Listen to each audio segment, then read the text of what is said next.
Voici le compte rendu de lecture des journaux présenté par Simon Kanya. Simon, bonjour. Bonjour à toutes, bonjour à tous. L'ex-président de l'Assemblée nationale, Mathurin Kofi-Nago, était à la foire agricole dans sa commune à Bopa. Une occasion pour lui de parrainer, comme le souligne le journal Le Meilleur, 5000 femmes de 185 coopératives pour la culture et la transformation du manioc. Selon le journal Le Meilleur, le député n'est pas resté sans dévoiler aux participants les objectifs poursuivis par son engagement aux côtés de telles initiatives. Le président de l'Alliance des forces démocratiques unies, le professeur Mathurin Kofi-Nago, écrit le quotidien Fraternité, est plus que jamais engagé dans la mobilisation des populations du Mono autour des idéaux du régime du nouveau départ.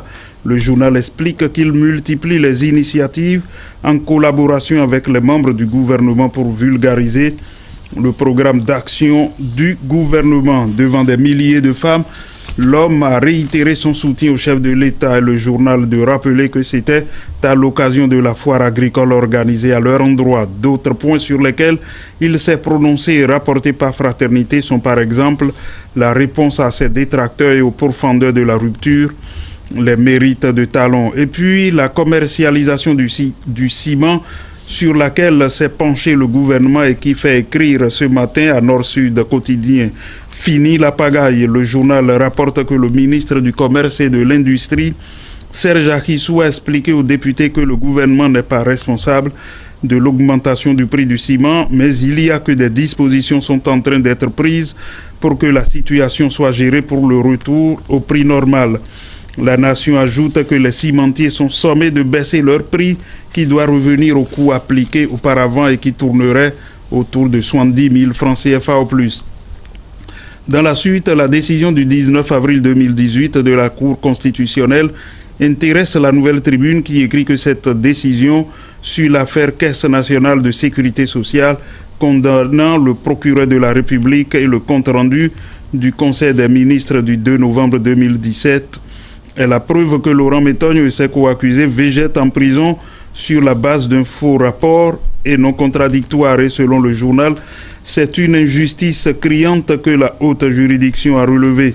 La Cour coupe la poire en deux, affiche le Progrès qui explique qu'après l'analyse de la requête du sieur Prince Agoudian sur ce dossier, grandeur nature, les 7 sages de la haute juridiction estime que Ulrich Togbono, procureur de la République, a méconnu l'article 35 de la Constitution. Aussi déclare-t-il contraire à cette Constitution le compte-rendu du Conseil des ministres du 2 novembre sur le rapport de vérification des versements des commissions occultes à des dirigeants de la Caisse nationale de sécurité sociale.